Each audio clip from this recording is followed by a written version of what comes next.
Was there anybody in your family that had Parkinson's? No, no one in the family. At one time, this is a funny story. When I was a little kid, I remembered my grandfather, my dad's father, being really shaky in the morning, and my grandmother would bring him his coffee, and he always spilled his coffee all over the place. And we just thought that's how Grandpa Jim was. And so when I had that shaking stuff going on 7 years ago, I said, well, I think our grandfather had Parkinson's. Well, my grandfather was an alcoholic. Okay. So I knew that too, but it didn't occur to me that this was alcohol related. So this last summer, I reached out to my uncle and asked him, did Grandpa Jim have Parkinson's? And he started laughing. He said, no, I think Grandpa Jim had a bad case of Kessler's.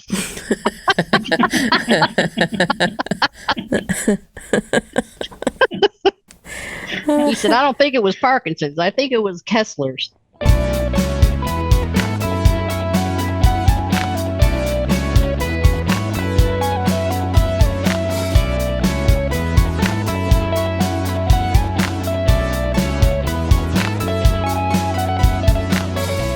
I was thinking that must be hard then, right? Because like how much can somebody who likes to prepare if you don't have knowledge or experience with somebody close to you, like having that? And like, have you known anybody with it before, or any sort of resource or group that could help you prepare? No, I don't know anybody. What I found out though was one of my very dear friends, one of my best friends, Sherry, when I was talking to her about it, she told me her dad had it. And so I was asking a lot of questions of her, and she was, giving me a lot of information. And since then, in this great neighborhood that I live in, I find out also there's a support group for Parkinson's patient in my neighborhood. And they meet once a month in our clubhouse. So I went to the meeting in September and happened to go to the wrong meeting because they have a special meeting for the caregivers and then another one for the patients. So I ended up at the caregivers meeting, and those people at that meeting were fabulous, so knowledgeable, and so compassionate and kind and loving, and whatever you need, just call us, ask us. We'll help you with anything. And they told me about some other resources and another support group that met in the town that I live in. So I went to that, and then I went to the October meeting with the actual patients. There were about 5 people there. Again, the kindest, most loving, generous, compassionate people you ever want to meet. For that 1 hour sitting with them, I was not afraid. That's good. There's resources around me. There's also about 3 miles from my house, maybe 3.5 miles. There's a gym. It's called the therapy gym. And the lady there has a specific exercise program for Parkinson's patients. Wow. That's awesome. And I don't know, there's a boxing program called, I'm not going to remember it, Rock Steady. And it's for Parkinson's patient. It's boxing. And they have that program there. And, that's not available just everywhere. Rock Steady, Rock Steady boxing. And so, I have this list of things I'm going to do. Anybody get in that trap? Yes. Yeah. I'm going to do that. I'm going to do that. That's on my gonna list. Yeah. I'm gonna. I was going to call her a month ago. So yeah, that's on my list of things to do. And I'm hoping that I'm just still feeling sorry for myself. I don't know. Have you seen a therapist for anybody? Well, Not to pry. No, this it's fine. I had a therapist that I had for years, and she retired on me. You know, when you get to be our age, Yeah. your doctors start retiring, and it's not right. Because then I went to see a gastroenterologist today, and he looked like Doogie Howser. I love Neil Patrick Harris. Shout out Neil Patrick I'm Harris. telling you, Neil Patrick Harris. Yeah, this guy, nicest, you know, he's a kid. He's a kid. He was 12.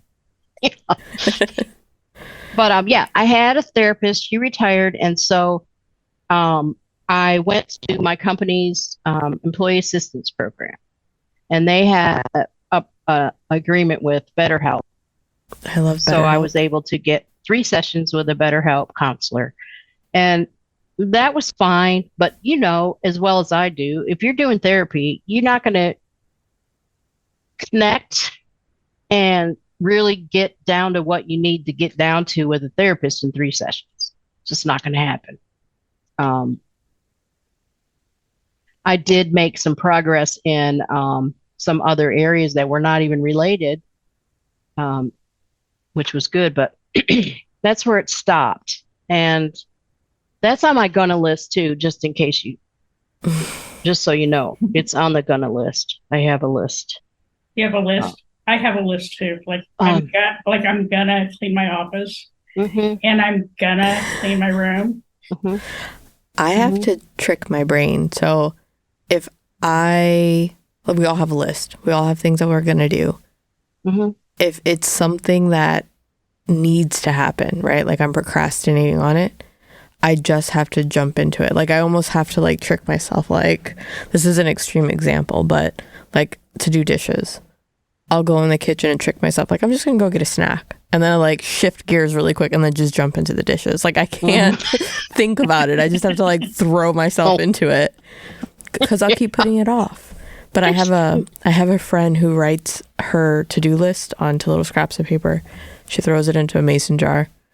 Every weekend she shakes it up, pulls it out, and she commits, like, this is the day I'm doing this thing. And I'm like, bless your heart. Like, that don't work for me. So she only does one thing. She sure does. But you know what? She checks it off her list. But I'll tell you, yes, you know what?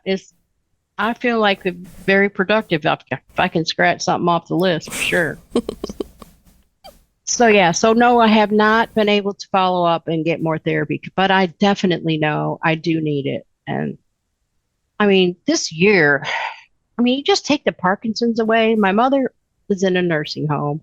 I had to go through the process of cleaning her house out and selling her house. And I get a call from the realtor. We put the house on the market the middle of December. I said, it's not going to sell in the dead of winter in northern Michigan. So we got some time. Go ahead and list it. The house sold in 3 days. Wow.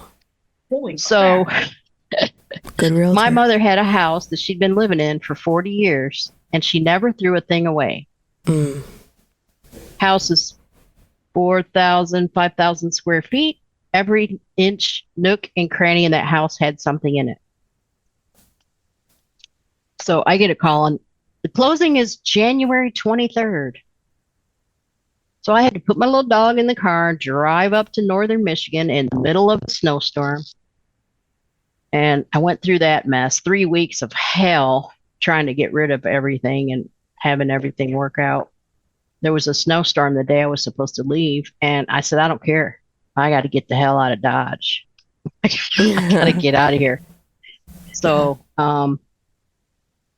I got that all taken care of. And then I had to go through the wrath of my mother telling me I had no right to sell her house and she's going to sue me. And I said, okay, here, call your attorney, sue me. You know, you had no right. Like, yeah, I did. But, you know, I wasn't going to argue with her. Yeah, sue me. And she, you know, raise hell. Every time I talk to her on the phone, she's screaming and yelling at me. How could any daughter do that to her mother after all I've done for you? And but things got better because guess what? My mom found a boyfriend in the nursing home. Well, there you go. And I'm thanking God every day for Stu. We love you, Stu. Shout out to Stu. Shout out to Stu. Love you, Stu. Yeah, so at least she laid off me for a while. Every now and then she'll bring it up, but she's not quite as hostile as she was. So I went through that. Then my son in June, I have a 34-year-old son who lives in Memphis, not married, just kind of still trying to figure out what he wants to do in life and addicted. So my whole life I spent working out where he is, what he's doing, when am I going to get the call, blah, blah, blah, blah, blah. And I get the call June, and he's had a terrible car accident. And I heard so many stories before I got there, everybody, it was just chaos. And by the time I got there, it turned out it wasn't as bad as I thought it was going to be. But he was in the hospital for a good 6 days. He had a fractured pelvis, and wasn't bad enough for surgery. They said it could probably heal on its own, but he would not be able to walk anyway for 6 weeks with a walker. So that was my son's bottom. Hopefully that's the last one, because I'm happy to say that he went into treatment in July, and he just got 123 days just this past week. 123 days clean and sober. That's awesome. He's in Fort Lauderdale, too far away from me, but he is thriving. He He spent the 2 months in the treatment. He's in assisted living. he's in a sober living house now, and with several other recovering people. He got a job at a boatyard, marine shop. So he's working on big boats. People bring to get their boats worked on, and he's doing that. He loves it. He's learning how to speak Spanish because he thinks he needs to have it in South Florida. I'm like, yeah, probably. Because you do. Yeah. And then he wants him to meet him, a cute little Latina girl. Nice. To get married. Nice. And I said, well, that'll be a good thing for you to know. Yeah. So yeah, I mean, he's thriving. I could not be happier. It's a miracle every day. I still can't believe it. I've been, he's been struggling since he was in high school, and a constant thing. And he said he was done. And God, I'm praying every day that he really is done. And the more I talk to him, the more I believe it. So, yeah. So yeah, I've had things to deal with. I'm in that sandwich generation, right? You got your kids over here, you got your parents over here. And then God has to drop the Parkinson's bomb on me too in the middle of all that shit. Yeah. I wonder if that, because you said stress makes the symptoms worse. Yeah. I wonder if that all just happened at the right time. I hadn't thought of that, but yeah, I mean, I was a little shaky, but I mean, it got bad there for a while before I got on the medicine. So yeah. And is the medicine helping a little bit? It is helping. And I got to tell you another funny story about me because I'm so stubborn. God, I'm stubborn. So week before last, I decided, I don't think this medicine is doing anything for me. It's that denial coming back. So, I mean, this is craziness. And, I'm sure I'm not the only one that does this kind of stuff. You're not. So I'm hoping that people are going to listen to this and relate because the stupid, crazy shit we do. So I'm Dr. Bridget, right? And I'm like, I'm going to just see. I'm going to stop taking the medicine and see if there's a difference. Because I really can't tell if there's a difference. Then maybe I don't need it. So I stopped taking the medicine on a Thursday, and then I went out with my friend Sherry on the weekend, and I've decided to tell her Because, when we're doing crazy shit like that, we don't typically want to tell anybody because we know we shouldn't be doing it, right? It's usually the first red flag. If I don't want to tell someone, there's a reason, right? Yeah. So I told her, and then she's on her phone. She's grabbed her phone and she's Googling this medicine. What are the withdrawal symptoms of this medicine? And she's reading all this stuff and she's going, you need to start taking I'm like, well, I just thought I would give it a try. And I did notice my symptoms getting worse, but I didn't want to admit that. So yeah. So that's another crazy trick I tried. I was only off 3 days though. So. Wow, that's a long time, actually. 3 days. 3 days. I thought you were going to say 5 hours later, I took it again or something. 3 days. Oh, no, that's not Bridget. No, she could That's go big and go big. I would have gone home. longer. I would have gone longer if I hadn't had dinner with her that night. What's her name? Should we give her a shout out? Shout out Sherry. Shout out Sherry. Yeah. I can't be unsupervised sometimes. I just can't. I think that's all of us. That is every single one of us. Yeah. Look at me. I went to Fort Lauderdale for my retirement party. Came home. I had a big old gash on my forehead, big old gash in my knee. Didn't wear the helmet. Unsupervised. Okay. I broke my nose in New York City in a hotel room because I was so drunk. I slipped and fell into the windowsill. Now, if that had been anybody else who wasn't gnome sized, they wouldn't have broken their nose. I, on the other hand, fell right in. My nose is still broken. I'm never going to get it fixed because that would require surgery. So, we all do it, right? We all look on Google. Listen, I can breathe. I can blow my nose. It doesn't hurt anymore. I'm fine. Mm-hmm. But, I think that we all go through our own medical stuff in our own ways, right? For some of the stuff with me, I'm never going to accept it, right? I'll go through all 5 stages, but I'll never hit the acceptance part. And I think it's just human nature, right? Because as we get older, I don't want to deal with getting hurt or anything. Because as we get older, it takes a lot longer for shit to heal. Mm-hmm. Yeah. And, we have plans, right? And I don't want anything to fuck up my plans.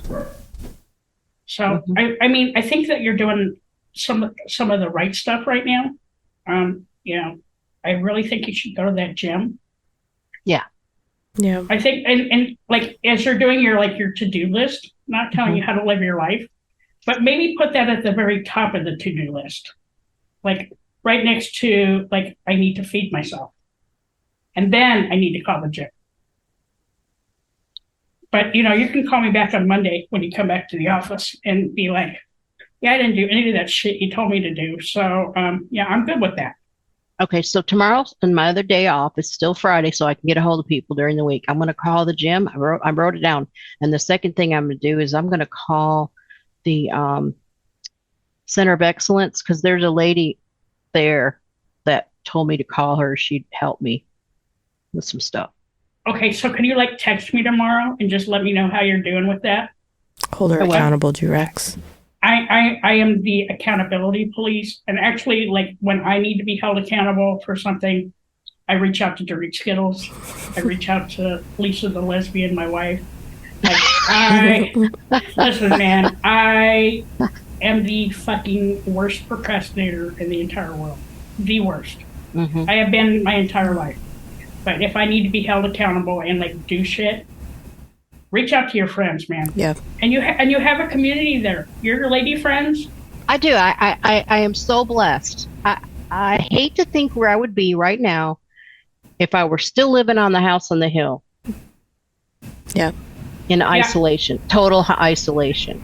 Yeah, I'd be your neighbor that wouldn't shut the fuck up. I'd just come over every day and be like, "Hey, Bridget, what you doing?"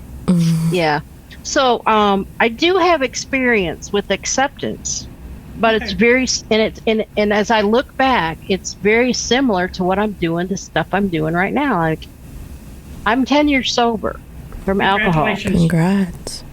And I got sober in 1995 the first time, and never really accepted that I had a problem with alcohol. You know, especially hearing the stories when you go into AA and you hear, oh, I went to jail, I lost my kids, I lost a job, I totaled my car, blah, blah, blah, blah, blah. Ain't none of that stuff happened to me yet. I'm still up here, you know.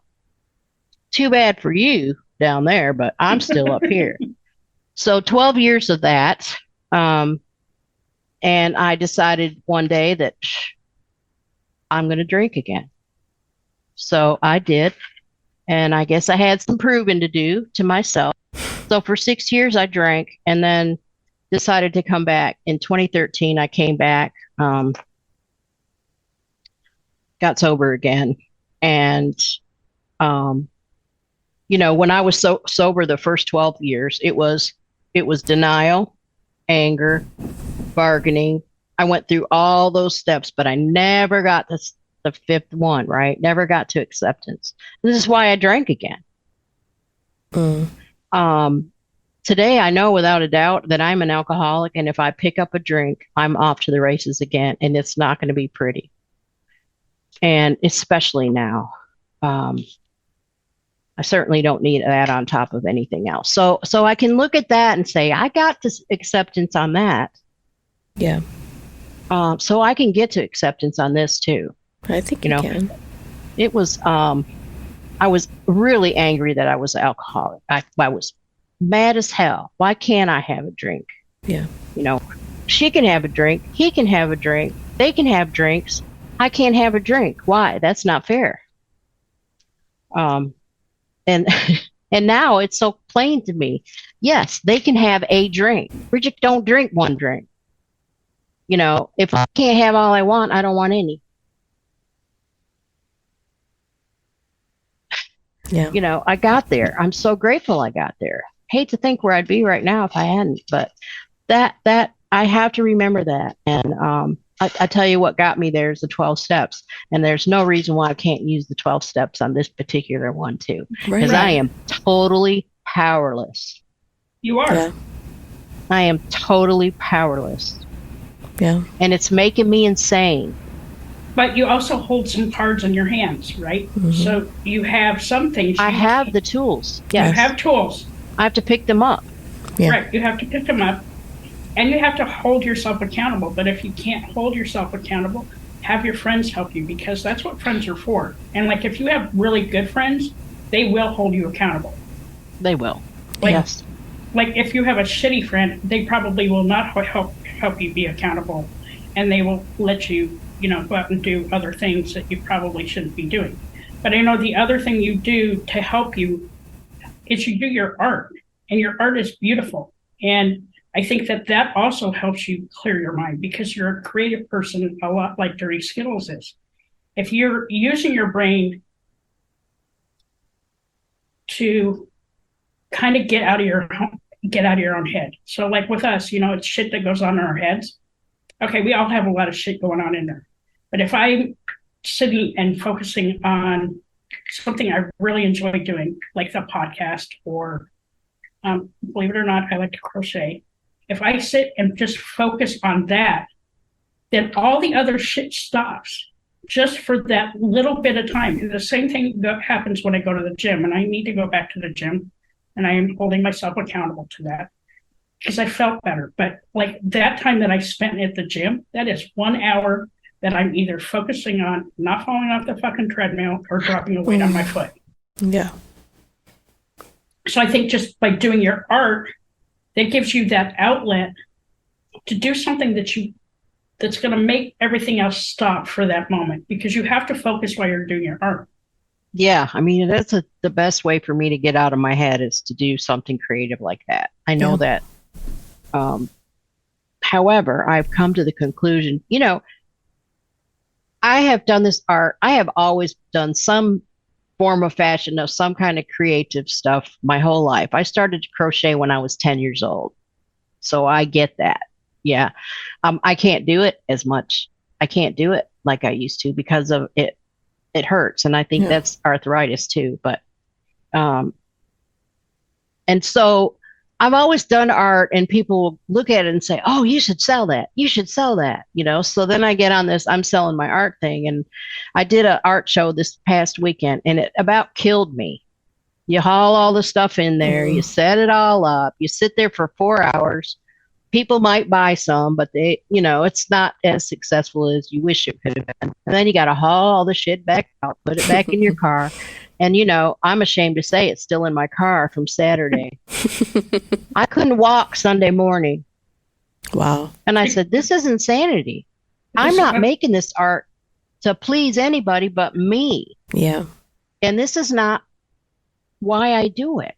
So you do it for yourself. I'm trying to focus on the why. Why do I do this? Yeah. I'm not going to get rich doing it.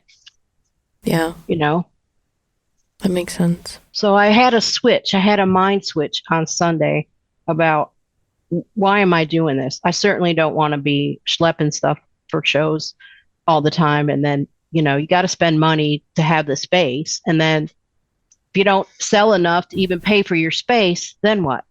You know, it's a lot of work. Maybe you need a pull boy. I do. You just need a little pull boy. Yeah, to schlep the shit from the house to the car, from the car into the space, you know. Uh-huh. Yeah. Are you laughing at me, Dirty Skittles? I am. You're laughing. I am. Because I'm a little That's wrong the in the takeaway. head. That was the takeaway for G-Rex. Just get a boy to do it. Yeah. Yeah. That problem with that though, then I'd have to pay him, and then what? Well, I mean, you could look pitiful. Maybe they'll just do it out of the kindness of their heart, but you don't look pitiful, so that ain't gonna happen. I mean, I would do if I was there. I'd do it for you, but I'm not coming down there.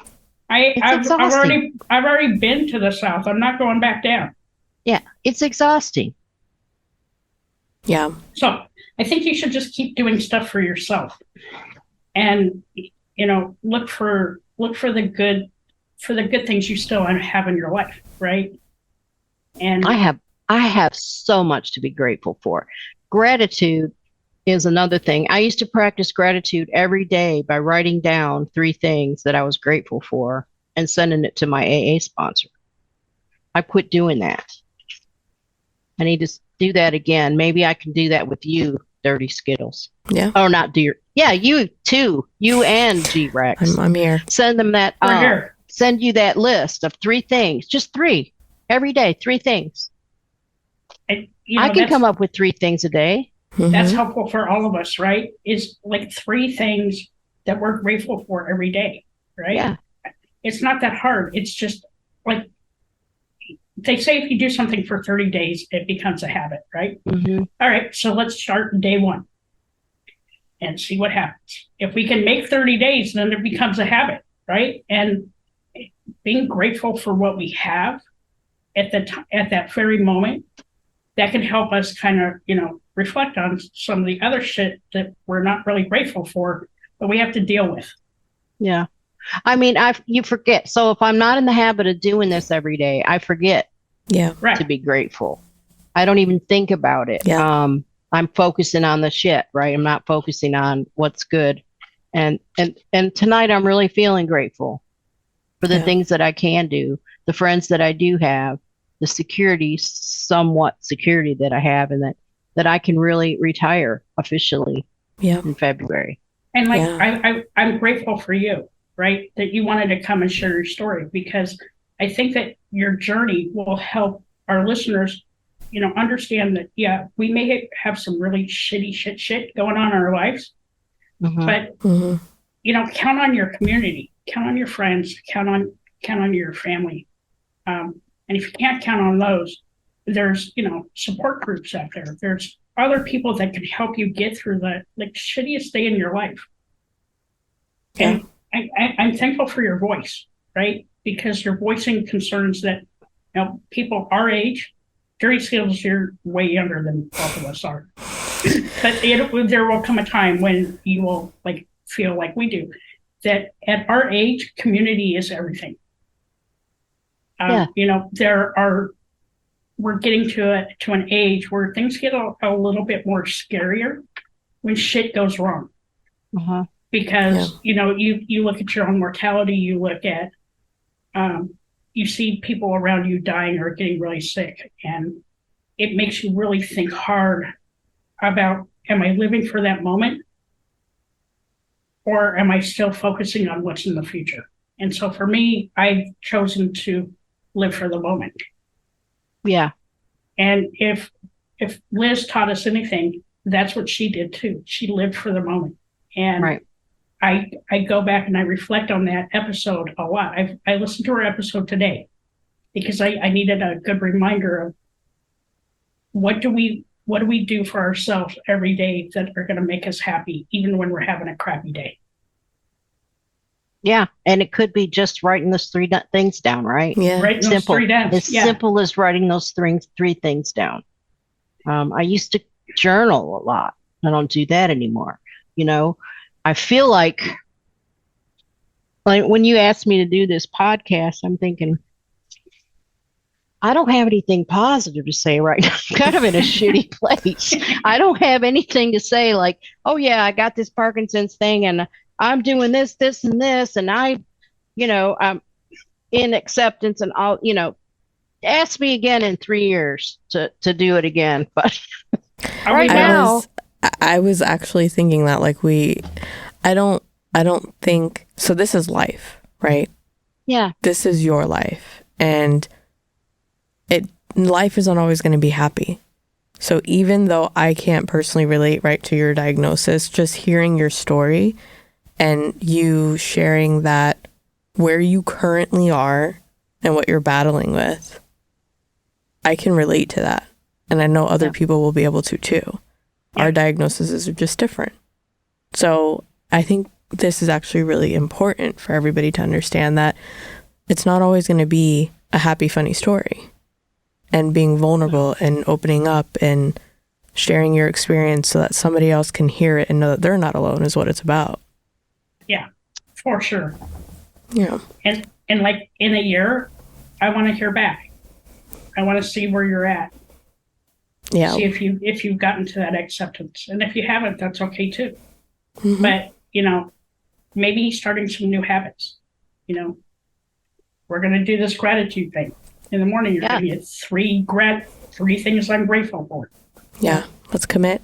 30-day gratitude challenge. Yeah. I'm down. I could do that. Well, thank you, Bridget. I appreciate your story. I appreciate you being vulnerable and opening up with us. So thank you. Thank you too. I really appreciate you. Thank you guys. You really got me to thinking about everything and how I do need to focus more on my self-care, because that's going to help me to get to acceptance.